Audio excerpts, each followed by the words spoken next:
Incredible insight from a report in the Milwaukee Journal-Sentinel on the future of Aaron Rodgers, Jordan Love, and a lot more. Plus, we heard from Packers coaches. What insight did they offer that could provide some hints toward what the Packers are thinking in the NFL draft?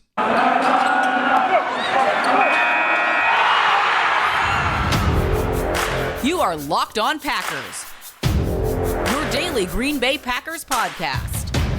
Part of the Locked On Podcast Network, your team every day.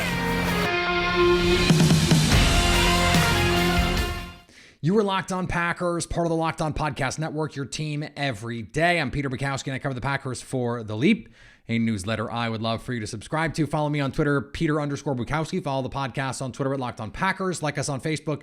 Subscribe to the podcast, iTunes, Spotify, Google Podcasts, wherever you find podcasts. You will find Locked On Packers, the #1 Packers podcast on the internet, and the show for fans who know what happened. They want to know why and how. Thanks to everyone who makes Locked On Packers their first listen every day. We hope you like starting your day with us as much as we like starting our day with you.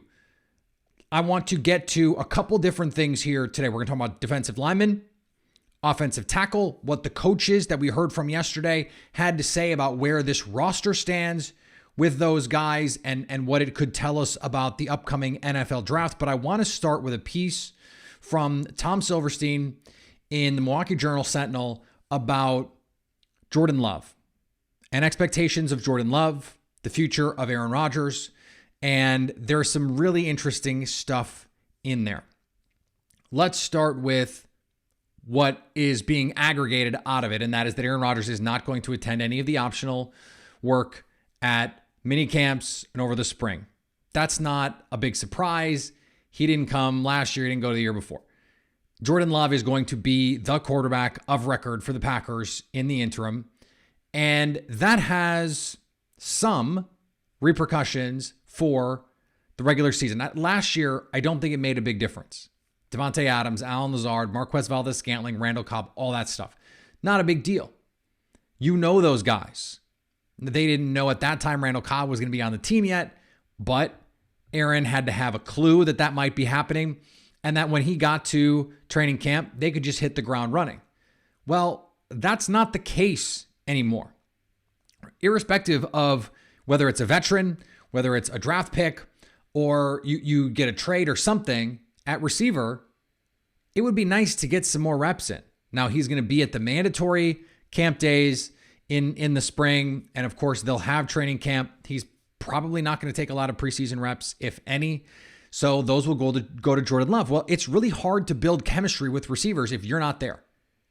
It's really hard if you're not the one throwing the ball to those receivers, and this is a quarterback who is notorious for not trusting rookies. The Packers, regardless of what happens with the trade market or free agency, are going to be relying on rookie pass catchers, probably plural, to make their passing game go in 2022. It hurts the team for Rodgers not to be there. Now, if you're Rodgers, you're going, look, the best thing for the team is for me to make sure my body and my mind are right for the season. Okay. And if you think that you can get up to speed, if you are willing to trust and throw to those guys, and that is going in, what you understand is going to have to be the deal, fine. No problem. I trust Aaron to believe that that is true. And if he believes that that's true, then you've got to live it. And that's his responsibility. This is his responsibility to make work if he's not going to be there for parts of the offseason that would be beneficial to the team. The other Aaron Rodgers part of this is in the discussion around the trade value for Jordan Love is this idea that Aaron Rodgers, the way his contract is structured, they're renting month to month with Aaron Rodgers. And Mark Murphy said in an interview this week, it's going to be a year-to-year thing. In a year, if Rodgers decides he wants to retire or he wants out, that seems less likely, but if he decides he wants to retire, they can accelerate some money. They can spread the cap hit out. And if they need to, they can do it that way, or they can wait until June, what they did with Drew Brees in New Orleans, and you spread that money out over a number of years. They'll probably turn some money into bonus regardless and then approach it that way.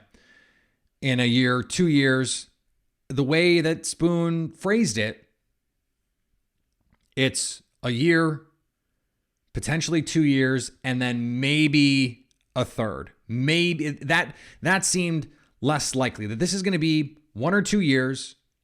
This is your window, this year, next year, maybe the year after, and you go from there. Well, that means if Rodgers is playing in 2 years, that means Jordan Love is on his 5th-year option, if that is in fact the way that the Packers want to go. And so what this was all leading to, and the point of the article was, well, what are the internal expectations of Jordan Love?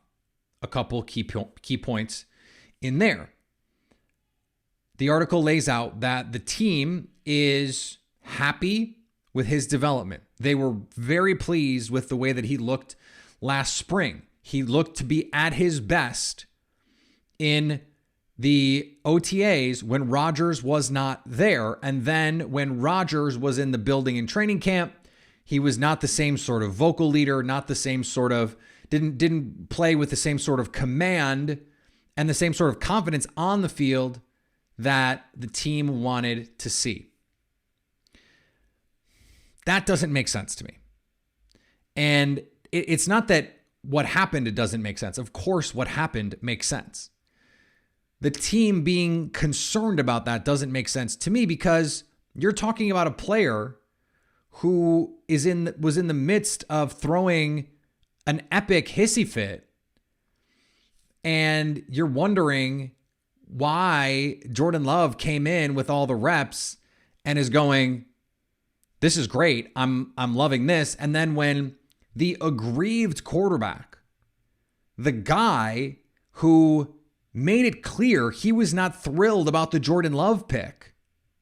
It's not about Jordan the person, but it's about what the pick represents. And he's pissed off at the organization.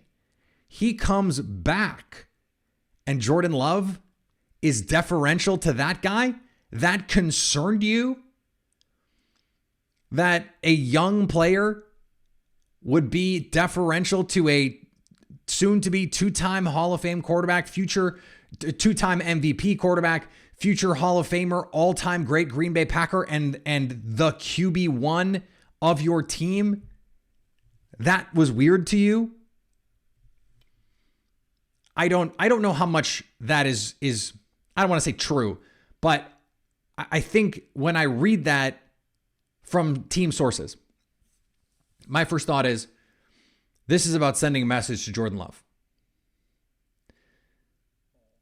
Go own it. Go show the team that you can lead this team. Aaron is not going to be at spring camp. He's not going to play in these preseason games.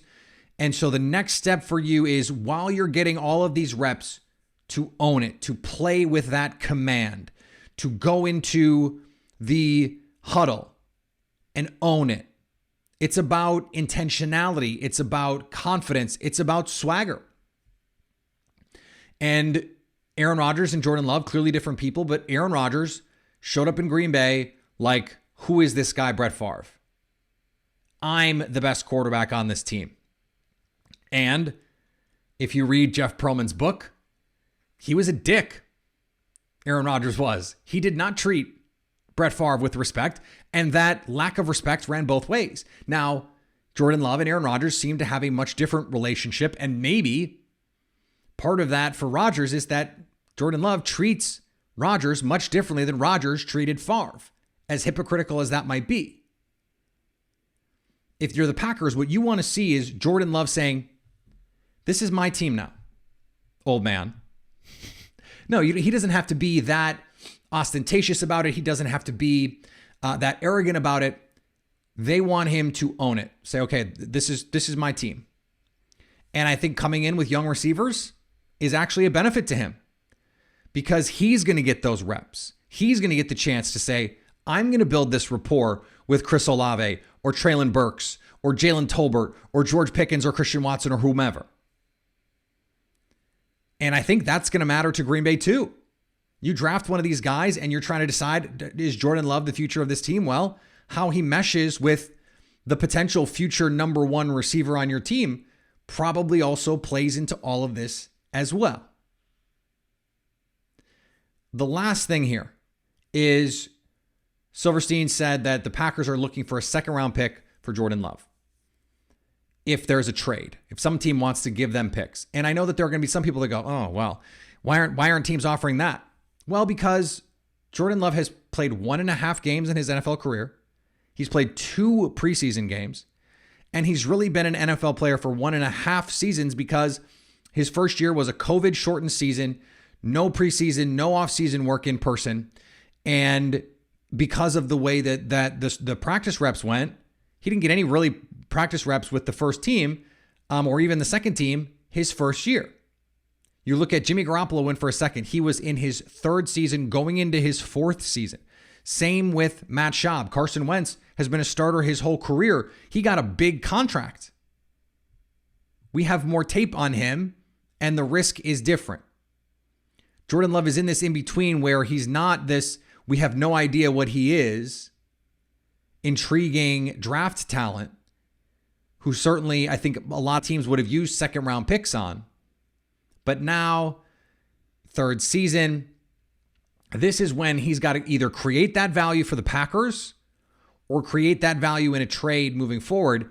I don't think at this point, unless a team is going to blow them away this offseason, I think then it's just, you got to ride it out.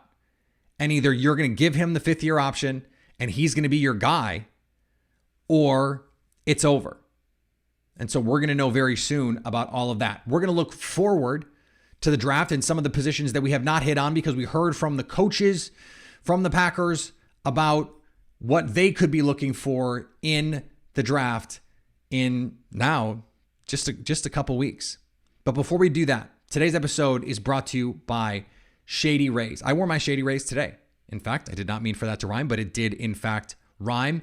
And I am the kind of person that does not like to spend a lot of money on sunglasses because I lose them, I break them. I have a toddler. He has already broken a pair of my sunglasses just in the last 3 months. And so I like to get value.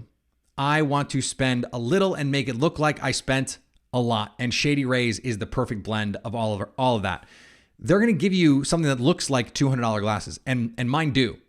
Polarized lenses, durable frames, premium high-end finishes. And they also have something that you're just not going to find from other places. They have a protection program where Shady Rays will include lost and broken protection on every pair. They'll send you a brand new pair if you lose them, no matter what happened. Give it a try, and if you don't love them, you'll pay nothing. Simple as that. Plus, this is something that you can get behind. 10 meals are donated to fight hunger in America when you shop with Shady Rays, exclusively for our listeners. Head to shadyrays.com and use promo code LOCKEDON to get 50% off 2 or more pairs of polarized sunglasses. That's code LOCKEDON for the best deal of the season.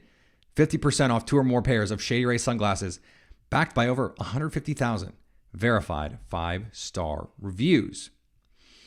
And thanks for making Locked On Packers your first listen every day. We've got a huge announcement starting Thursday, April 28th. Tune in to Locked On NFL Draft's live coverage of the 2022 NFL Draft with 3 days of real-time analysis from our extensive lineup of experts and insiders, including your boy. I'm going to be hosting the live shows. So go watch on our YouTube page, Locked On NFL Draft there. And we're also doing an Odyssey mock draft on the Locked On NFL Draft podcast feeds. Check that out. And we've got this slew of spots that go with our mock drafts. I explained to you why I made the picks that I made, et cetera, et cetera. That is starting in just a week, April 18th. So let's talk about offensive tackle. We heard from Adam Stenavich, the former offensive line coach, said the Billy Turner, Josh Nijman decision was his, but that the coaching staff was unified in that. They wanted to go with some experience there. It was a decision I questioned at the time and continue to question, but I appreciate the new offensive coordinator owning it. He also said that Josh Nijman is going to have a chance to start this season, either on the left side or the right side at tackle. Does that tell us something about where they think Elgton Jenkins is going to play? I think Josh Nijman at right tackle with Elgton Jenkins at left guard is fine. I think it also allows you to play and give John Runyon Jr. a chance to compete with Royce Newman for that right guard spot. But if you're keeping Elgton Jenkins at left guard, you probably need to draft a tackle. So the quote from Stenovich is they feel like they need another tackle or two to solidify that spot. Now, does that mean a veteran and a mid-round pick? Maybe. But they're going to tell us a lot about where these guys are going to play by how this draft plays out. If they use a tackle, or if they use a high pick on a tackle, a top 50 pick, 2022 or 22 or 28, 53 or 59, on a tackle, chances are they want that guy to come in and compete with Josh Nijman at right tackle. Elgton Jenkins is going to stay at left guard. And then you're going to have John Runyon Jr. and Royce Newman, as I said, compete for that right guard spot. If we don't see them take a tackle in the top 100, my assumption is going to be that Elgton Jenkins is the tackle, and they got an offensive lineman on day 3, and they're good with Jake Hansen and the other interior guys that they have on this team. That makes the most sense to me, but I do think it is smart, and over the last few years, they have effectively found veteran tackles late in the process. You go back, Jared Valdir, Rick Wagner, and Dennis Kelly over the last 3 seasons. Brian Gutekunst has been outstanding, and all of them, coincidentally, have had to play in the playoffs. Jared Valdir had to play when Brian Bulaga was a late scratch against Seattle. You needed Billy Turner to play out of position in the playoffs 2 years ago with David Bakhtiari out, and you needed him to play out of position last year. Just a couple months ago with David Bakhtiari out. So there is apparently no concern about David Bakhtiari long-term. They feel like he's going to be the guy for a couple more years, that he's going to play on this contract. Okay, great. That's really good. You've got Elgton Jenkins. That's solidified. You Josh Myers, they feel good about Josh Myers. Okay, so that's solidified. But you did lose some things on the interior. You lose Lucas Patrick. That's a big blow, a veteran interior offensive lineman. They now don't have that sort of guard center versatility. And then if your swing tackle is going to compete to start, now you don't have a swing tackle and you don't have the veteran. So how do they move forward that way? Now, I have been saying all along, Billy Turner being cut and saving just a couple $1 million versus what he would have made on the team as a right tackle that you know is good signaled to me Elgton Jenkins is going to be your right tackle. The Packers have said they're going to put their best 5 on the field. And I believe them when they say that. The question is, where do you maximize the value for someone like Elgton Jenkins? I think the prudent course of action for them is to let the draft come to them. And if they find a tackle that they really like and he falls, draft him. And worst case scenario, he competes to play guard like Royce Newman did. Or like a lot of Packers guards over the years, you draft a tackle who ends up, you want him to play guard. Someone like Sean Ryan at UCLA is a great example. I think he has the potential to be a very good guard in the NFL, but you could try him a tackle if you wanted first. Elijah Vera Tucker, who the Jets drafted last year from USC, was someone that I know a lot of Packer fans are interested in. He was a tackle at SC, also played guard. Guard ended up being his best position. This is something the Packers do all the time. There are certain tackles in this class I don't think can necessarily play guard.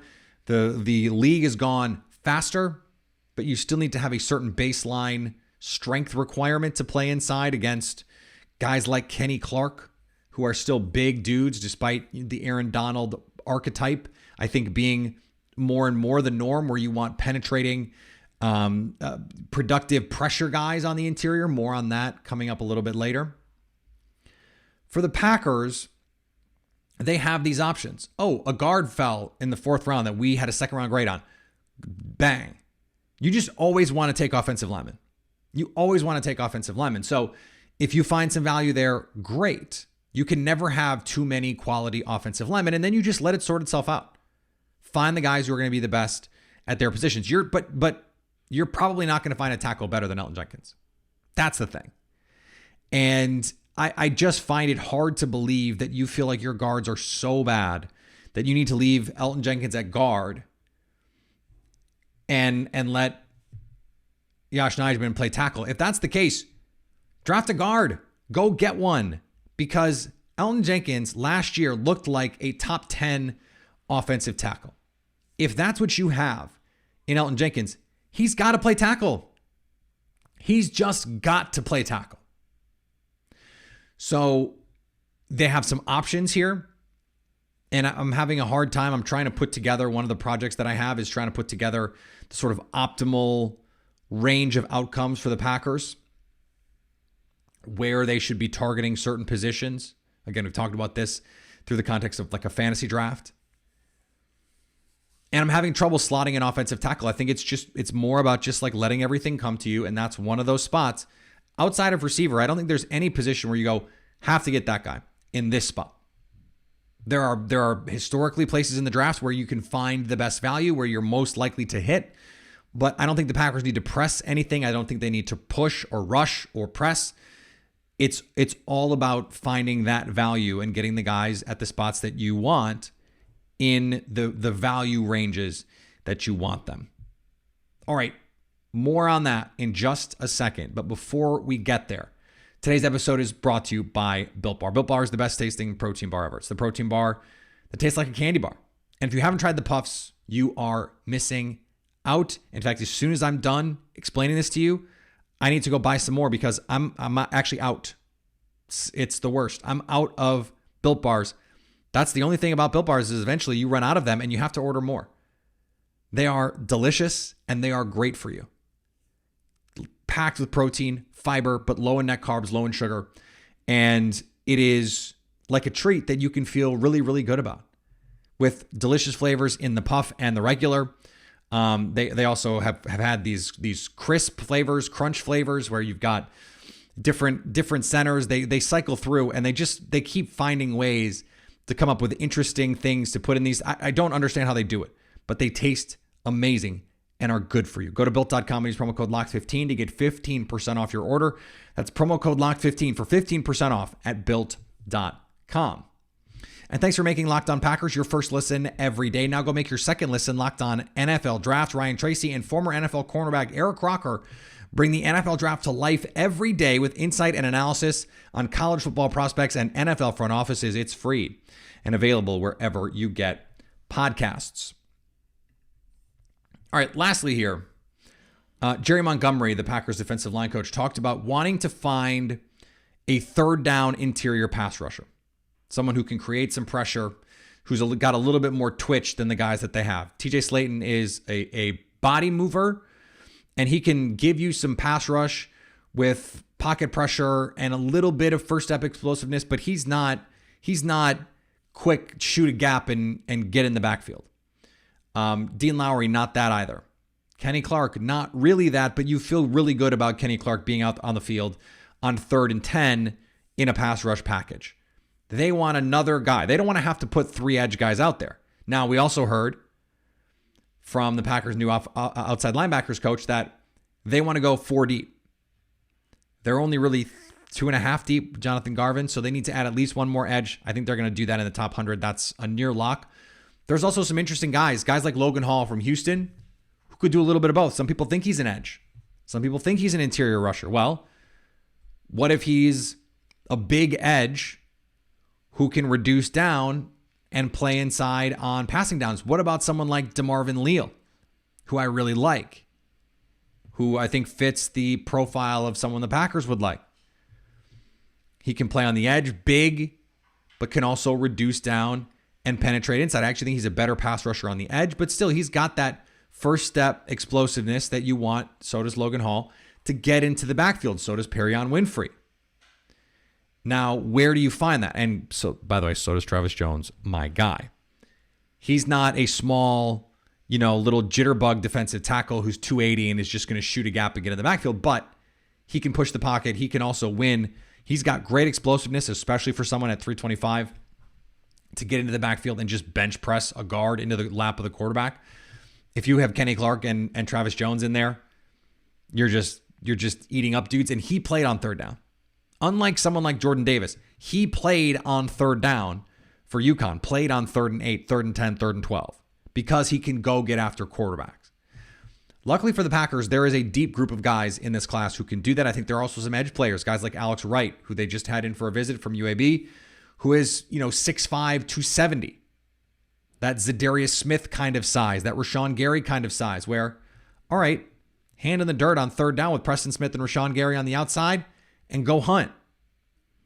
A lot of different ways that you can deploy those kinds of players. Now, you draft someone like Nick Bonito at 6'3", 250, soaking wet. He's not going to be able to do that. I really like Nick Bonito. I think Nick Bonito at 53 or 59 is great value. And I think he would be a really fun player for this defense, someone who can play a little bit off the ball, someone who can blitz, who can come off the edge. He's got incredible athletic traits.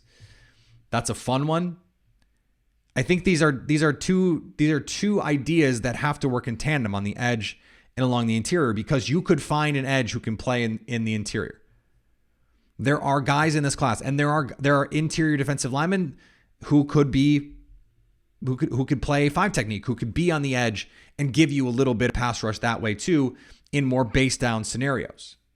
So that's a really interesting thing. Do they view those as two different things? Or are they trying to ID a player who can do both? Or could they use Rashawn Gary more like Zadarius Smith, where now he's playing head up on a guard? Or he's playing and just like, okay, you're 6'4", 270. It's 3rd and 9. You're going to play one tech and just beat the crap out of this center. That's a fun thing too. The ascent for Rashawn Gary can continue if you're able to move him around and use him in different kinds of ways. And I thought it was interesting today hearing the coach talk about it, that the thing that he needs to now figure out is, all right, now that teams know he's really good, he's made that physical leap. Now it's that mental leap. Okay, how do you beat double teams? How do you beat chips? How do you anticipate when you're going to see those things and where are the counters coming from? That's the next step for him. So I think that's something to be really excited about. Receiver remains the top priority. Edge is on that list. But then how do you slot in offensive tackle? How do you slot in this penetrating defensive lineman? Could you just say, okay, day 3, find some athletic defensive lineman types and throw a couple picks at it? I mean, that's what Kingsley Keke was. That's what Dean Lowry was. That's what TJ Slayton was. This is where the Packers, at least under Brian Gutekunst lately, feel like they can find value. Okay, so go find some. Go find some. Because I think you want to get, of your top 100 picks, you'd probably like to get 2 receivers unless you're gonna trade for one, or unless you feel like, okay, I'm gonna get one and then Will Fuller is gonna come or Julio Jones is gonna come or something like that. Unless you have that worked out, or Tyler Lockett, you know from Seattle Tyler Lockett is gonna be made available after June, and you feel like that's something that you can do or will do. I think you got to get 2 receivers in the top 100, and then that is limiting you then. Now you still have 3 picks, which is a lot, but then where do you go? Edge, tackle, safety, interior defensive line? Didn't you just sign Jaron Reed? This goes back to our point yesterday, though. Kingsley Keke was playing a lot of snaps, 50, 60% of snaps last year. They need someone who can do that. So just something to flag here as we move forward. All right, we're going to have a lot more coming this week. I think we're going to get one more interview in this week to talk about impressions of the coaches, the new ones especially, and in particular, Rich Bisaccia, who I apologized on Twitter to because I kept thinking his name was Rick, and I had to remind myself on Locked On Today and on Locked On Packers that his name is Rich Bisaccia. I thought it was Rick Bisaccia for a little while. And that tells you, special teams coaches, it's a thankless job. The only reason anyone knows your name as a special teams coach is if your special teams sucks, usually. Or it's really good and everyone, or you've got a great nickname like Bones Fossil. Like, come on. That's pretty great. That's the only reason everyone knows his name is because it's Bones. And because Fossil has a lineage in the NFL, et cetera. We don't have to go down that rabbit hole. So a lot more coming this week. Even more coming next week. Mike Renner from PFF is going to be on. Did people see Good Morning Football yesterday? Locked On Packers. Longtime friend of the podcast, Trevor Sikkema on Good Morning Football. Shout out to Trevor. Shout out to the crew at Good Morning Football. And, a lot more fun stuff. This is the draft. This is great. I'm enjoying myself immensely. So thank you for being here and once again letting me do this. This is a dream. Follow me on Twitter, please. Peter_Bukowski. Follow the podcast on Twitter at Locked On Packers. Like us on Facebook. Subscribe to the podcast, iTunes, Spotify, Google Podcasts, wherever you get podcasts. You will find Locked On Packers. And anytime you want to hit us up on the Locked On Packers fan hotline, you can do that. 920-341-3775 to stay Locked On Packers. Subscribe to the Leap.